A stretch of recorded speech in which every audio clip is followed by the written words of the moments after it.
Be absolutely beautiful here this morning. Fish are going to be biting. I can feel it already. We got about an hour ride out to the fishing grounds where we're going to fish this morning. I think we're going to be probably start out around 10 or 12 miles. We got about 15 minutes around here in the no wake zone until we can speed up, and once we power up, we got about another 45-minute ride to where we're going to fish. We got 6 hours of fishing time today, so I think that we should be able to capture quite a few. 3/4 of a mile to go. I have not seen anything on the bottom machine yet. You know, this is mostly sand bottom here. We're in about 35 feet of water. And as soon as we get over here to where we're going to fish, I'll show you what the bottom looks like, where we should be able to capture a few hogfish. So we found our spot that we're going to stop on, and there's very little wind today to anchor the boat. So I know that the tide's coming in. It was super low tide at the marina this morning, so it should be coming in for us all day. If there's no wind like this, I assume that we're going to be pointed right into the tide here in the Gulf of Mexico off of Clearwater Beach. When the tide's coming in, the current is out of the south pushing north, so the bow of the boat should be pointed about 180 degrees south. Really close here. We're 1,000 feet from my spot, and normally I'll stop around there and just idle and look at the bottom machine a little better. So that's what we're going to do now. We're going to slow down a little bit, and we're going to start looking at our plotter and our sonar.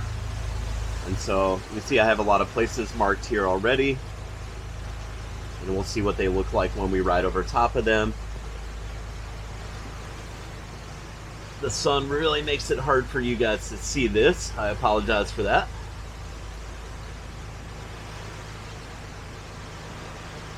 Let's see, there's a ledge right there. So that is where I'm gonna hogfish. I'm gonna stop right here on the edge of that ledge, right there. We're going to call that a new point, even though we already have it. And the hogfish really like to sit on the edge of the hard bottom. So they like to sit where there's a little bit of sand on the bottom, and they can catch the food they're looking for. That's why they're there. Oh, a toadfish. Oh, that's a hoggy coming up. Is that a hog? No, not yours. The one he's fighting right here is... Yeah, I'll get him around, bring him in here. Nice one too. The way it's fighting. Please hit that subscribe button so you can follow along with our journey as we run fishing charters here in the Gulf of Mexico. Nice hoggy. Oh yeah, that's a nice fish. A measure, I think that's a keeper though. Oh, yeah, there's a nice hog. Is that a keeper? We're gonna give it a measure. Yep. Close. Me.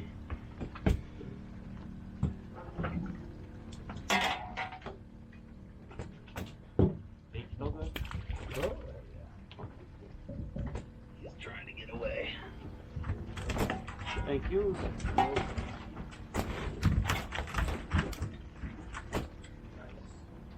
Oh yeah, 14 3/4. Oh, sweet. Nice job, Bill. Hogfish dinner. While we were fishing, we sent our Osmo Pro action camera down to the bottom, and once we got down there, we could see there was a lot of life. There were a lot of Key West grunts. You can see triggerfish swimming around. Oh, a sheep's head comes into the video. So this is the kind of bottom that we're fishing on. It's mostly rocky. You can see the ledge in the background. You can see that there is some sand mixed in. I think that's really important for the hogfish. You can see a little hogfish in the background there. And, oh, there's a nice hogfish coming into the video. So this is the bottom that we're fishing over. It is definitely a lot of limestone with sponges and corals and all different sorts of stuff living on it. There's plenty of food there, small crabs and crustaceans, different types of shrimp that all these reef dwellers want to eat. If you continue to watch the underwater video here, you really can get an idea of the type of habitat that these fish are living on. There are really triggerfish everywhere. And the reason I sent the camera down to start with is because we were losing a lot of baits. And I was trying to figure out what was eating them. I thought it was tiny bait fish or some sort of pinfish or something like that. But come to find out, like right there, you can see a triggerfish taking her shrimp off the hook. We're using frozen shrimp. They're just cut into chunks. And a lot of guys will use live shrimp. I really haven't seen much of a difference between the live shrimp and the frozen shrimp. They seem to get bit just as well.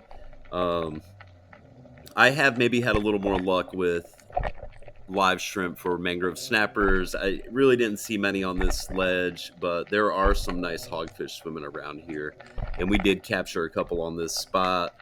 You don't capture all of them. Like, you might see 4 or 5 of them swimming around in a video, and you only catch one on that spot. They don't always bite, but if you can get them to bite, if you get them hungry and you get enough shrimp in the water and scent in the water, they will bite a shrimp, a frozen shrimp.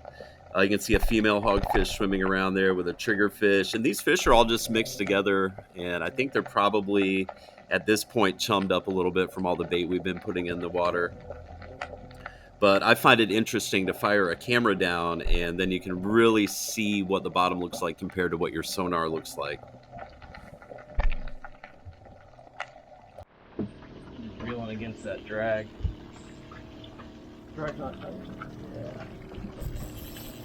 Lift up on him. Did he get back in the bottom?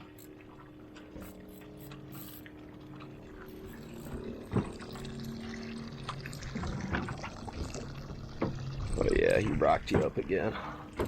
Oh, is he out? Yeah, that's a good fish, whatever you got there. Bend over and out. The ugly shit. There you go.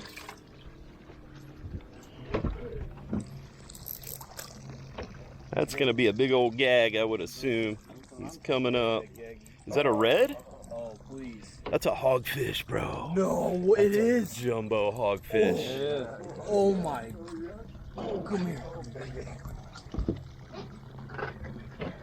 Man, he had us rocked up. That's good. Don't reel anymore. Nice. Nice fish. Nice fish. Nice fish. How about that? That's what we're looking for. Can I get a picture of John with that fish? Oh, nice. Wow. Nice. That's a nice fish. Hog doggy. There's no, And that thing had us rocked up and everything. there's Good no thing the max on hook the was side, so right? set. Look how he's all scratched. There's no.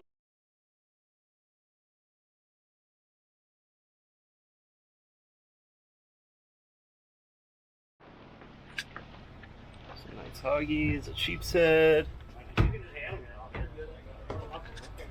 a nice basket of jumbo grunts. Had a successful trip. We're gonna pull our anchor in and head back to the landing so we can fillet them all up. I think we ended up with 4 hogfish, a nice sheep's head, and all the grunts you can handle. Pretty successful short trip.